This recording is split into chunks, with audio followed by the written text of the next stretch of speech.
அன்புறவுகள் எல்லோருக்கும் வணக்கம். என்ன விடயம் பேச போகிறோம் பார்க்கின்ற போது தற்போதைய காலகட்டங்களிலே ஜனாதிபதி தேர்தல் விடயம் அதிகமாக பேசுபொருளாக இருக்கின்ற போது இப்போது ஜனாதிபதியினுடைய காலத்தை இன்னும் 2 வருடங்களுக்கு அதிகரிக்க வேண்டும் என்ற அடிப்படையிலே ஐக்கிய தேசிய கட்சி இப்போது கருத்து வெளியிட்டிருக்கின்றது. அது மாத்திரமல்லாமல் இந்த ஜனாதிபதி தேர்தலை இன்னும் 2 வருடங்களுக்கு பின்போடுங்கள் என்ற அடிப்படையிலும் இந்த ஐக்கிய தேசிய கட்சி இப்போது அனைத்து நாடாளுமன்ற உறுப்பினர்களுக்கும் இப்போது ஒரு வேண்டுகோள் விடுத்திருக்கின்றது. எனவே ஜனாதிபதி ரணில் விக்ரமசிங்கவை தொடர வைப்பதற்கான வேலை, அதாவது இந்த ஜனாதிபதியாக தொடர்ச்சியாக தொடர வைப்பதற்கான வேலையே இது என்று குறிப்பிடப்பட்டிருக்கின்றது. இதற்கு எம்.எஸ். சுமந்திரன் அவர்கள் கடும் அழுத்தங்களையும் கொடுத்திருக்கின்றார். இந்த விடயம் நடந்தால் இலங்கையிலே இரத்த ஆறு ஓடுவதற்கான வாய்ப்பு இருக்கின்றது, மீண்டும் ஒரு அறகலையை உருவாகலாம் என்ற அடிப்படையிலே கருத்து வெளியிட்டிருக்கின்றார். அப்படி இருக்கின்ற போது தமிழ் மக்கள் சார்ந்து பொது வேட்பாளர் விடயமும் பேசுபொருளாக இருக்கின்ற போது இந்த விடயம் கை நழுவி போய்விட்டது என்று நினைத்துக் கொண்டிருக்கின்ற போது இப்போது இந்த சிவில் சமூக அமைப்பினர் இப்போது மக்கள் மயப்படுத்துகின்ற வேலை திட்டத்தை ஆரம்பித்திருக்கின்றார்கள். இதன் ஒரு அங்கமாக இப்போது யாழ்ப்பாணம் வர்த்தகர் சங்கம் இதற்கு இப்போது தங்களுடைய முழுமையான ஆதரவை தெரிவித்திருக்கின்றார்கள். இதற்காக தாங்களும் முயற்சிக்க போவதாக குறிப்பிட்டிருக்கின்றார்கள். இந்த விடயம் பற்றி தான் இந்த தொகுப்பினூடாக பேச போகின்றோம். அதுக்கு முதல் மிஸ்டர் ஈழத்தமிழன் எனது யூடியூப் சேனலை சப்ஸ்கிரைப் பண்ணிட்டு வாங்க நாங்கள் தொகுப்புக்குள்ள போகலாம்.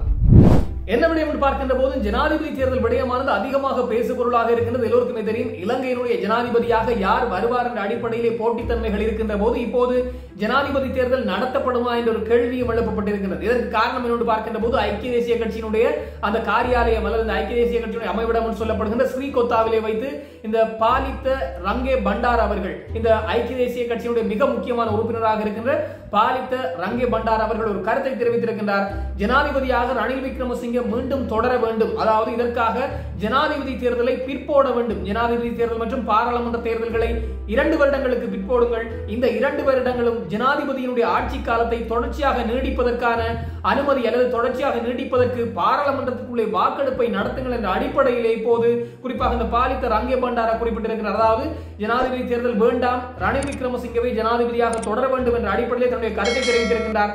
இதற்கு பல காரணங்களை முன்வைத்திருக்கின்றார். இந்த நாட்டை மீட்டெடுப்பதற்கு முயற்சி செய்து கொண்டிருக்கின்றோம், இந்த நாட்டை பொருளாதார மீட்சிக்கு உட்படுத்துவதற்கான முயற்சிகளில் ஈடுபட்டுக் கொண்டிருக்கின்றோம். எனவே ரணில் விக்ரமசிங்க தொடர்கின்ற போதுதான் இந்த விடயம் சாத்தியமாகும் என்ற அடிப்படையிலே தன்னுடைய கருத்தை தெரிவிக்கின்ற போது இப்போது எம்.எஸ். சுமந்திரன் அவர்கள் இப்போது கடும் அதிருப்தியை தெரிவித்திருக்கின்றார். குறிப்பாக இந்த விடயம், அதாவது ஜனாதிபதி தேர்தல் நடைபெறாமல் அல்லது ஜனாதிபதி தேர்தல் பிற்போடப்படும் போது இன்னும் ஒரு அறகலைய போராட்டம் தொடங்கலாம் அல்லது ஆரம்பிக்கப்படலாம். இது மீண்டும் ஒரு ஆபத்தை நாட்டுக்கு ஏற்படுத்தும். இது வடக்கு கிழக்கு பூராகவும் நடைபெறும் என்ற அடிப்படையில் வடக்கு கிழக்கு மாத்திரமல்லாமல் தென்னிலங்கையிலும் இந்த விடயம் அறகலைய பரவும் என்ற அடிப்படையில் தன்னுடைய கருத்தை தெரிவித்திருக்கிறார். எனவே இந்த ஜனாதிபதி தேர்தலை பிற்போடக்கூடாது என்ற அடிப்படையில் தெரிவிக்கின்ற போது இந்த ஐக்கிய தேசிய கட்சியினுடைய கருத்து ஜனாதிபதியினுடைய கருத்துக்கு அல்ல என ஜனாதிபதியினுடைய சகா ஒருத்தர் தெரிவித்திருக்கின்றார். அவர் குறிப்பிடுகின்ற போது முதலாவது ஜனாதிபதி தேர்தல் நடத்தப்படும், அடுத்ததாக பாராளுமன்ற தேர்தல் நடத்தப்படும், நிச்சயமாக இவரிடம் ஜனாதிபதி தேர்தல் நடைபெறும் என்ற அடிப்படையில் தன்னுடைய கருத்தை தெரிவித்திருக்கின்றார். எனவே இதற்கு கடுமையான விமர்சனங்களும் முன்வைக்கப்படுகின்றது, பல ஆதரவுகளும் இருக்கின்றது. ஜனாதிபதி தேர்தல் பற்றி இப்போது மீண்டும் ஒரு புரளிகளும் இருக்கின்றான், பேசுபொருளாக மாறி இருக்கின்றது. அப்படி இருக்கின்ற போது தமிழர் தரப்பு ஜனாதிபதி தேர்தலிலே தமிழர் தரப்பு என்ன செய்து கொண்டிருக்கிறது பார்க்கின்ற போது எம்.எஸ். சுமந்திரன் அவர்கள் பொது வழியிலே வாருங்கள் பேச்சுக்கு அல்லது பொது வழியிலே பொது மேடையிலே மக்கள் முன்னிலேயே வாருங்கள் விவாதத்துக்கு என்ற அடிப்படையிலே சிவில் சமூக அமைப்புகளை அழைத்திருக்கின்றார். அப்போதுதான் மக்களுக்கு புரியும் ஏன் இந்த பொது வேட்பாளர் என்ற விடயம் தேவையா தேவையில்லையா என்பதை பொது வழியிலே பேசி தீர்மானித்துக் கொள்ளலாம் என்ற அடிப்படையிலே தங்களுடைய கருத்தை முன்வைக்கின்ற போது சிவில் சமூக அமைப்புகளும் அதற்கு இணங்கி போனதாக தெரிய வருகின்றது. அப்படி இருக்கின்ற போது சிவில் சமூக அமைப்புகள் இந்த விடயத்தை அப்படியே நிறுத்திவிடாமல் தங்களுடைய செயற்பாடுகளை துரிதமாக மேற்கொண்டு கொண்டிருக்கின்றார்கள். காரணம் இந்த பொது தேர்தல், இந்த ஜனாதிபதி தேர்தலிலே ஜனாதிபதியாக அல்லது தமிழ் வேட்பாளர் ஒருவரை களமிறக்குவதற்கான பணி அவர்கள் துரிதமாக மேற்கொண்டு கொண்டிருக்கின்றார்கள். இதிலே பல அமைப்புகள் இப்போது பல கட்சிகள் இதற்கு சம்மதம் தெரிவித்திருந்தாலும் இதிலே குறிப்பாக இந்த ஜனநாயக தமிழ் தேசிய கூட்டணியினரை சேர்ந்தவர்கள் நல்ல ஆதரவை தெரிவித்திருக்கின்றார்கள். அதே போன்று இந்த தமிழரசு கட்சிக்குள்ளே இருக்கின்ற ஒரு சில நாடாளுமன்ற உறுப்பினர்கள் எல்லாம் இதற்கான ஆதரவான நிலைப்பாட்டில் இருக்கின்றார்கள். தமிழ் மக்கள் கூட்டணி என்று சொல்லப்படுகிற சி.வி. விக்னேஸ்வரன் எல்லாம் இதற்கான சிறந்த ஆதரவை கொடுத்துக் கொண்டிருக்கிறார். அதாவது பொது வேட்பாளரை களமிறக்குவதற்கு தமிழ் மக்கள் மத்தியிலும் இந்த விழிப்புணர்வு இப்போது கொண்டு சேர்க்கப்பட்டிருக்கிறது. யாழ் பல்கலைக்கழகம் கூட இந்த பொது வேட்பாளருக்கான ஆதரவான நிலைப்பாட்டில் இருக்கின்றது. அப்படி இருக்கின்ற போது ஒவ்வொரு சிவில் சமூக அமைப்புகளும் கடந்து செல்கின்ற போது இப்போது வணிகர் சங்கத்தோடு, அதாவது யாழ்ப்பாண வர்த்தகர் சங்கத்தோடு இந்த சிவில் சமூக அமைப்புகள் பேச்சுவார்த்தைகளை நடத்தி இருப்பதாக, அதாவது ஓரிரு நாட்களுக்கு முன்னர் இந்த பேச்சுவார்த்தை நடந்ததாக ஊடகங்கள் வாயிலாக செய்தி வந்திருக்கின்றது. இதிலே குறிப்பிட்டப்பட்ட விடயத்திலே, அதாவது இந்த சிவில் சமூக அமைப்புகளுடைய வேண்டுகோளுக்கு வர்த்தகர் சங்கம் ஆதரவை வழங்கி இருக்கின்றது. பொது வேட்பாளர் நிலைப்பாட்டை அவர்களும் ஆதரித்திருக்கின்றார்கள். அவர்களும் இதற்கு முன்னரே, அதாவது பொதுமக்கள், தமிழ் மக்கள் மத்தியிலே இந்த விழிப்புணர்வு வேண்டும், இதற்காக கடுமையாக உழைக்க வேண்டும் என்ற அடிப்படையிலே இந்த வர்த்தக சங்கம் குறிப்பிட்டதாகும். எனவே இதன் அடிப்படையிலே மக்கள் மத்தியிலே இந்த பொது வேட்பாளர் விடயம் கொண்டு சேர்க்கப்படுகின்றது. இந்த வர்த்தக சங்கம் மாத்திரமல்லாமல் ஏனைய பல அமைப்புகளுக்கும் இந்த பொது வேட்பாளர் விடயம் கொண்டு சேர்க்கப்படுகின்ற போது இன்னும் சிறப்பாக இருக்கின்ற விடயம் குறிப்பிடப்பட்டிருக்கின்றது. எனவே இந்த வர்த்தகர் சங்கம் இப்போது, அதாவது வணிகர் சங்கம், யாழ்ப்பாண வர்த்தக வணிகர் சங்கமானது இப்போது பொது வேட்பாளர் நிலைப்பாட்டை ஏற்றிருக்கின்றார்கள். எனவே தமிழர்கள் தரப்பிலிருந்து ஒரு பொது வேட்பாளரை இறக்கலாம் என்ற அடிப்படையில் இது இன்னும் ஒரு பரிணாமம். அதாவது இதுவரையிலே கட்சிகளோடு பேச்சுவார்த்தைகள் நடத்துகின்ற போது கட்சிகள் இழுபறிப்பட்டுக் கொண்டிருந்தது.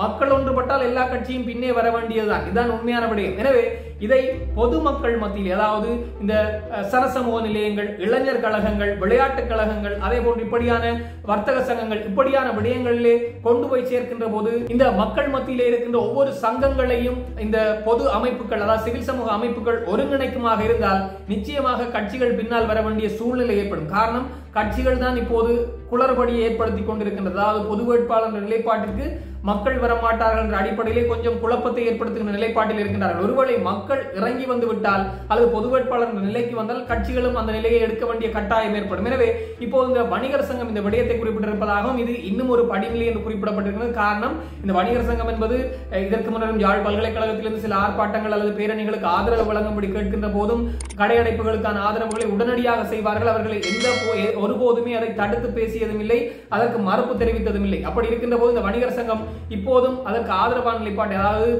இந்த தமிழர்கள் தரப்பிலே தமிழர்களுடைய நிலைப்பாட்டை உணர்ந்து அவர்கள் இதற்கான ஆதரவான நிலைப்பாட்டை குறிப்பிட்டிருக்கிறார்கள். இந்த விடயம் ஒரு மகிழ்ச்சி ஏற்படுத்தி இருப்பதாக குறிப்பிடப்பட்டிருந்தாலும் இப்போதும் ஒரு சில கட்சிகள், அதாவது தமிழரசு கட்சி கூட இதற்கான சரியான முடிவை இன்னும் சொல்லவில்லை என்றுதான் தெரிவிக்கப்பட்டிருக்கின்றது. தமிழரசு கட்சி கூட இதற்கான சரியான தீர்மானத்தை இன்னும் எடுக்கவில்லை என்றுதான் சொல்லியாக வேண்டும். அப்படி இருக்கின்ற போது தமிழ் மக்கள் மத்தியிலே இந்த பொது வேட்பாளர் விடயமானது இன்னும் கொண்டு போய் சேர்க்கப்படவில்லை என்பது உண்மையான விடயமாக இருக்கின்றது. இந்த விடயம்தான் கொஞ்சம் தாமத நிலையாக இருந்து கொண்டிருக்கிறது. காரணம், மக்கள் மத்தி அல்லது மக்கள் மயப்படுத்தப்படவில்லை. இந்த பொது வேட்பாளர் விடயத்தை யாரும் மறுத்துவிட முடியாது.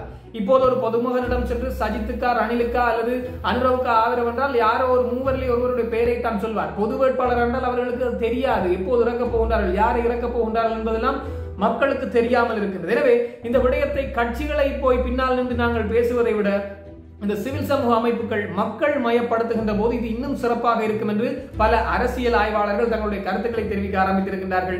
எனவே இந்த ஜனாதிபதி தேர்தலிலே யார் வெல்ல போகின்றார் என்ற போட்டித்தன்மையிலே ஒவ்வொரு வேட்பாளர்களும் இப்போது தங்களுடைய கருத்துக்களை முன்வைத்து வருகின்றார்கள். இதிலே ரணில் விக்ரமசிங்கே இப்போது தென்னிலங்கை கட்சிகளை தன்னோடு இணைக்கின்ற செயற்பாடுகளை செய்து வருவதாக இப்போது குறிப்பாக அனுரகுமார் திசாநாயக்க, சஜித் பிரேமதாச போன்றவர்கள் குற்றம் சுமத்தி வருகின்றார்கள்.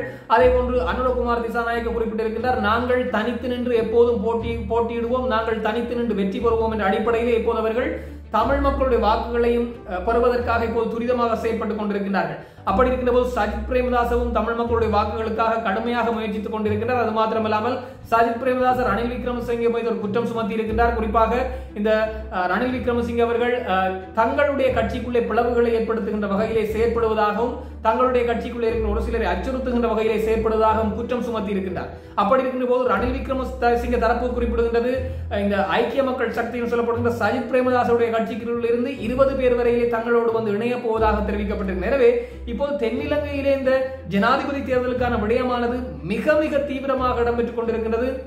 ஒருவரை ஒருவர் குறை சொல்லிக் கொண்டும் ஒருவரை ஒருவர் குற்றம் சுமத்துகின்ற விடயம் இடம்பெற்றுக் கொண்டிருக்கிறது. இதிலேதான் அனுரகுமார் திசாநாயக்க இந்த தமிழ் மக்கள் ஆயுதமேந்தி போராடியதற்கு காரணம் அப்போது இருந்த ஐக்கிய தேசிய கட்சி அரசாங்கமும் இந்த ரணில் விக்ரமசிங்கே அவருடைய சகாவும் தான் என்பதை குறிப்பிட்டிருக்கின்றார். இந்த விடயத்தை அவர் மக்கள் முன் பொது வழியிலே குறிப்பிட்டிருக்கின்றார். அது மாத்திரமல்லாமல் இந்த 81ஆம் ஆண்டு நூலகரிப்பு, 1981 நூலகரிப்புக்கும் 1983 கலவரங்களுக்கும் காரணமும் இதே ஜே.ஆர். ஜெயவர்தன, அதாவது ரணில் விக்ரமசிங்கே இப்போது தலைமையிலே இருக்கின்ற இந்த ஐக்கிய தேசிய கட்சி அரசாங்கம் தான் என்பதையும் குறிப்பிட்டிருக்கிறார். எனவே இப்படியாக தங்களுக்குள்ளே இந்த தேர்தலுக்காக இப்போது பல உண்மைகளை வெளிப்படுத்த ஆரம்பித்திருக்கிறார்கள். இந்த தேர்தல் நெருங்கிக் கொண்டிருக்கின்றது. தென்னிலங்கையிலே தேர்தல் பிரச்சாரங்கள் என்பது மிக தீவிரமாக இடம்பெறுகின்ற போது வட இலங்கை, வடக்கு கிழக்கு பகுதிகள், தமிழர்களுடைய பகுதிகளிலே யார் என்ன நிலைப்பாடு என்பதுதான் இப்போது கொஞ்சம் தெரியாத நிலையிலே இருக்கின்றார்கள். காரணம், கட்சிகளை பொறுத்த மட்டிலே, அதாவது மக்கள் மத்தியிலே நான் சொல்லவில்லை, மாறாக கட்சிகளை பொறுத்த மட்டிலே ஒரு சிலர் ரணில் விக்ரமசிங்கவுக்கு ஆதரவு வழங்கலாம் என்ற நிலைப்பாட்டில் இருக்கின்றார்கள்.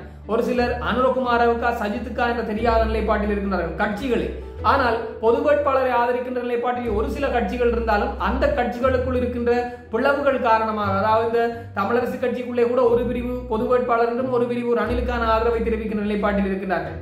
அதே போன்று இந்த ஜனநாயக தமிழ் தேசிய கூட்டமைப்புக்குள்ளே கூட இந்த ஒரு நிலைப்பாடு இருக்கின்றதா என்ற ஒரு சந்தேகம் எழ ஆரம்பித்திருக்கின்ற காரணம் ஒரு சில உறுப்பினர்களுடைய செயற்பாடுகள் இதற்கு காரணமாக அமைந்திருக்கிறது. எனவே இந்த தேர்தல் விடயம், அதாவது தேர்தல் நெருங்கிக் கொண்டிருக்கின்ற போது தென்னிலங்கை அளவிற்கு, இந்த தென்னிலங்கையில் இருக்கின்ற அரசியல்வாதிகள் பிரச்சாரம் செய்கின்ற அளவிற்கு பொது வேட்பாளரை நிறுத்த வேண்டும் என்று முனைகின்ற அமைப்புகள் களமிறங்கவில்லை ஒரு எண்ணமும் எழ ஆரம்பித்திருக்கிறது. எனவே பொறுத்திருந்து பார்ப்போம் இந்த பொது வேட்பாளர் நிலைப்பாடு எப்படி இருக்கின்றது அல்லது இது சாத்தியப்படுமா என்பதை பொறுத்திருந்து பார்க்கலாம். இதே போன்று இன்னும் பல தொகுப்புகளோடு சந்திக்கலாம். அதுக்கு முதல் மிஸ்டர் ஈழத்தமிழர் எனது யூடியூப் சேனலுக்கு நிறைய பேர் உங்களுடைய ஆதரவுகளை தந்து கொண்டிருக்கிறீர்கள்.